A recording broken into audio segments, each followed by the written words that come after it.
This is Dirshu Mishnah Berurah, and today we're going to be learning Simin Nun Gimel Sif Tes Vav through the middle of Sif Yud Tes. So we're in the middle of Sif Tes Vav, in which the Mechaber has taught us Sheikh Sibur Kavua Yir Levnei Ativa Mi'atzav Liyamtim Shem Eloi. If there's a Sheikh Sibur Kavua, he's allowed to daven, and he does not have to wait for someone to tell him to go up to the Amud. So it says the Mishnah Berurah over here in Sif Katamim Gimel Veloi, as we turn over to the next page, says Mishnah Berurah Yamtin Shari Kvar Minul Azay, doesn't have to wait. Why not? Because he was already appointed for this purpose, and therefore he could go and daven for the Amid without someone telling him to do so. We continue in Siftah Zayin, in which the Mechaber teaches Misha Einoi Shliach Sibur, someone who is not a Shliach Sibur Kavua, he's not the Shliach Sibur Sarch L'Sariv Ma'at Kodim Sher Lefnei Ativa. He has to pause a little bit before he goes to daven for the Amid. But the Mechaber continues, V'lo yoser midai, not too much. Don't make the Gabai's job crazy. Elapam rishayna misarif. The first time you hem in ho. Sharmin lapam shniya. When he tells you the second time, can you daven for the Amud? Mechanatz v'kavosh yer to the Amud. You start readying yourself as if you're going to go up to daven. Upam shlishis, and the third time when the Gabai comes over and says, can you please daven? Ya moed. You get up and you go daven for the Amud. Let's say the Rav comes over, let's say Adam Gadol comes over and tells you to daven for the Amud. You should not delay at all. So says the Mishnah Berurah over here, if for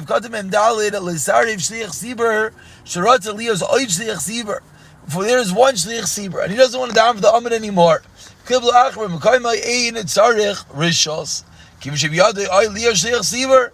Once one has this chos to daven for the Amud, he retains that chos until he gives it up, and therefore they can't just chuck him out. You have to take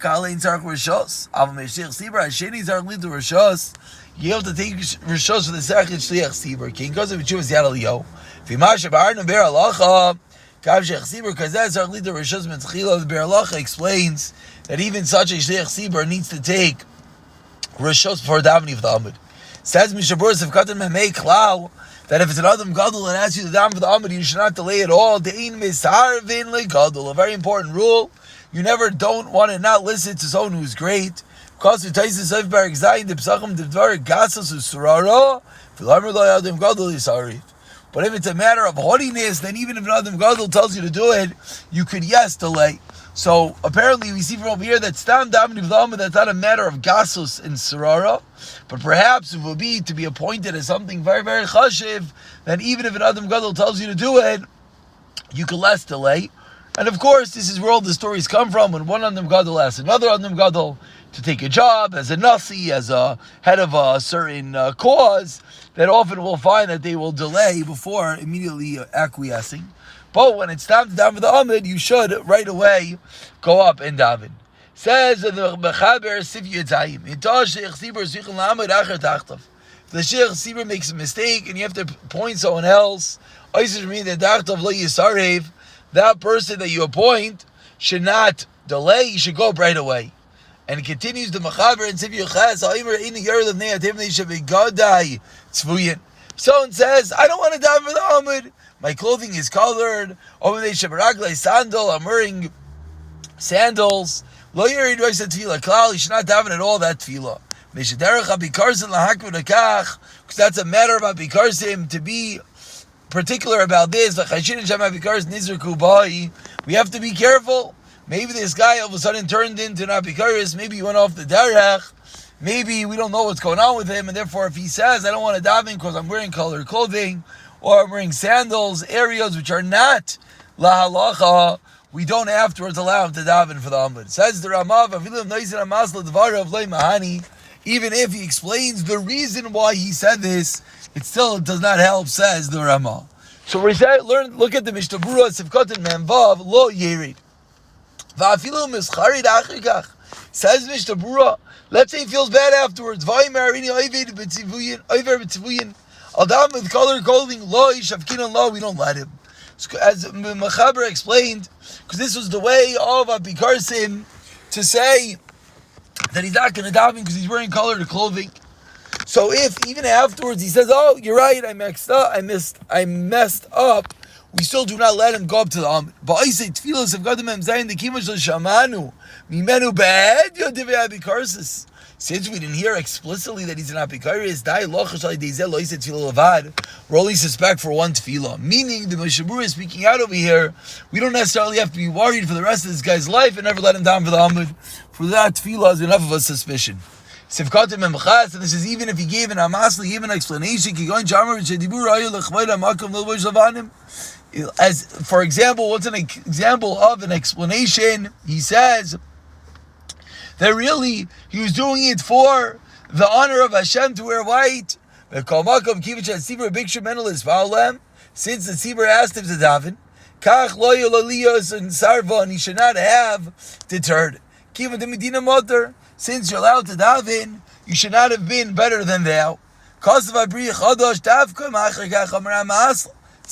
Chadash, this did is only if he said that explanation afterwards. If right away, when he says, I don't want to daven in color clothing, and he explains right away the reason being, because I don't feel it appropriate to daven in that which I'm wearing, then he is allowed to. And this is actually very important, because we will find that people will say, I don't want to daven for the Amud. And then when you ask them, they'll explain, well, because I wasn't wearing a jacket or etc., things which maybe are not 100% halacha, maybe it's different hanagos of different communities and different shuls.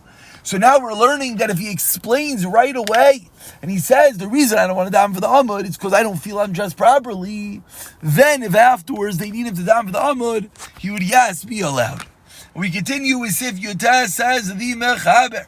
Yesh Amaynim Gerem Dios Ashir Sibar V'nidchu Devrei. There are those that appoint a ger from Bir Shir Sibar, but they push away that which they said. Says Mishmur of Gatam and Taz Bir Shir Sibar. V'shichol lo yuchal loimer alakei avosenu, since he's not able to say alakei avosenu. Afshim Isbaalo beino lebein asiyim alakei avos Yisrael. So they would not allow him to be a Shir Sibar because he cannot say the appropriate text of Shemona Esrei. But says the Mishnah Berurah of Katan Nun, explaining the Machaber, v'nidchu devreim du yachal leimer gam kin al kev v'seinu. Really, he is able to say al kev v'seinu. Why? The Avram, Nikri Ava, Amoin Gayim, Avram Avinu was the father of all Gayim, of everyone. Kilach sev ki Ava Amoin Gayim. V'nei shalim l'chol amun es Hashem yitar everyone emuna. Shtivich Sibur mamzer. We have a Shtivich Sibur is the mamzer. Totally machlekes the mamzer. Kasher lichtot tefillin. It's based on the machlekes which we've seen already. Whether a mamzer is allowed to write tefillin. King goes with shir. That's like Dulav. He's Dulav Magen Avram. Lamed Tesh. Goes with shir. Moshe Lamot lichtot tefillin. The Magen Avram that we have learned that said the mamzer is yes allowed to write tefillin. Motali Shliach Sibur. He could as well be a Shliach Sibur. Namiz Berki Yosef Yardei Rish Be'alv Masit the Shliach Sibur Lo Yiyeh. Says Berki Yosef he should not be a Shliach Sibur. Tefillin shekasav ksherim. The Berki Yosef differentiates between the halachas of writing the tefillin and being a Shliach Sibur, that the mamzer should not be one that's a Shliach Sibur, even if the tefillin that he wrote are kosher. We continue with the Mechaber that teaches afilu yachid yachal ha'akev v'leimer, and he writes shaplani chazin. Any person could get up and say, I don't want that guy to be a chazin, unless they originally were maskim tim davening originally. Says the Mishnah Berurah of Katan Nalav Yachal Ha'akiv. Beis Ha'ismanus Va'atam, when they're appointing him. Va'atam Shariat Tefillah is Makabah Tefillah, taking them. A tefillah b'tzibur is in the place of the carbon tamid. V'chol Yisrael yesh lahem chelik b'tmidim. We see how important the Shliach Sibur is, Chazar Zashatz is, that every single person has a chelik in the carbon tamid, in the tefillah of the Shliach Sibur, and therefore miyuchal ha'akav carbon shlemid, you can't bring a carbon without someone's intent. And therefore, if one person says, I don't want you to be the Shliach Sibur, he is able to protest. Unless they already were maskim. Once they appointed him, then even a yachid nor half the congregation could remove him. He didn't do anything wrong. So before he goes up to daven, even one person could block him. But once he's davening, you can't take him down. Unless the majority of the people don't want him to daven, then you're allowed to take him down, but you have to compensate him accordingly. Says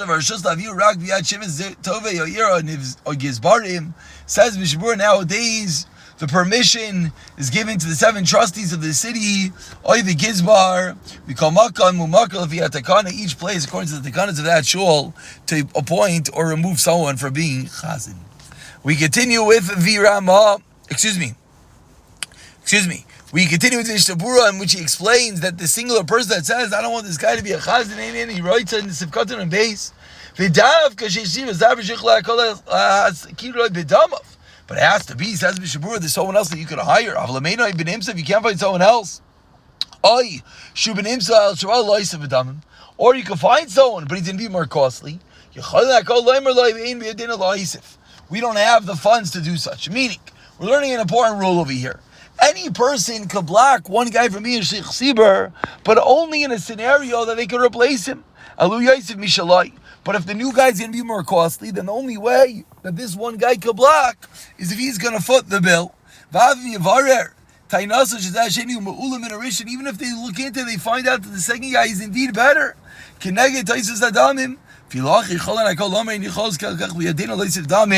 Still, the people could say, we don't have the money to pay for the second chazan. And what is the first person claiming he doesn't want to shaplani chazan sefkatun and gemol who adin b'cholam inu yecholim chais? Says by all appointees, one could protest. Afilu b'chacham arbitz tayr, even a chacham who gives lots of shirim tayvis yeshiva. But dav k'kishortz l'kabel hacham is only if there's someone else. If someone just wants to protest, I don't want you to give a shir. You can't just protest. And even the minority could impose on the majority if it is in order to have an extra shir. Meaning, one could only protest, I don't want him to be Sheikh Sibur, I don't want him to give a shir if there's someone else. And even if they want to appoint someone else, let's say the one the majority wants is greater. You can't protest. Could be, says the Mishnah Berurah, the minority could force the majority to pay more money. This is only in the time of the Shulchan Aruch. Says the Mishnah Berurah,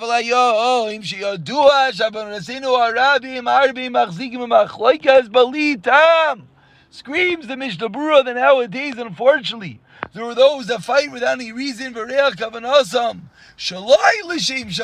pick fights not for the right reasons. If we had to ask each and every person, are you happy with this guy being the Sheikh Sibur? Whether it's Sheikh Sibur, whether it's someone giving a shir, how true we realize this statement is. If you were to ask each and every person about each and every Rav, Rebbe, Sheikh Sibur, it would never work. Says Mishnah Berurah, we go off the majority of those that pay taxes. Still the majority wins.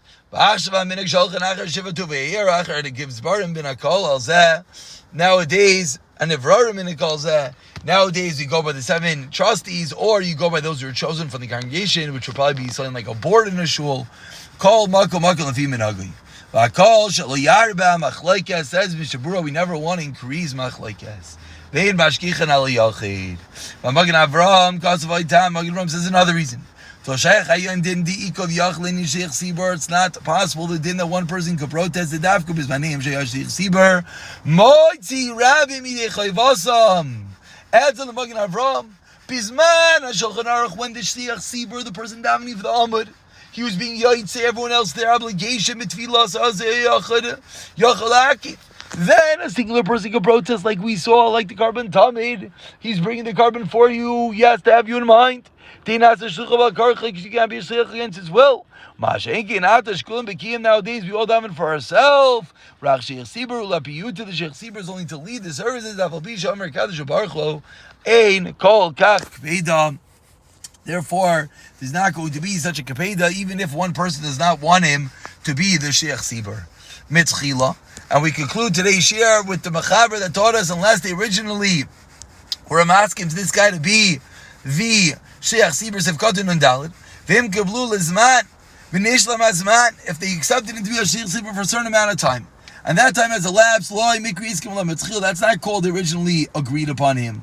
And now it's a new Kabbalah. Once the time elapses, it's as if he was never there. Look what we said previously. Reuben also in the year finished. And he started davening the next year. And some people protested. The year already finished. They don't want to teach Sibur anymore.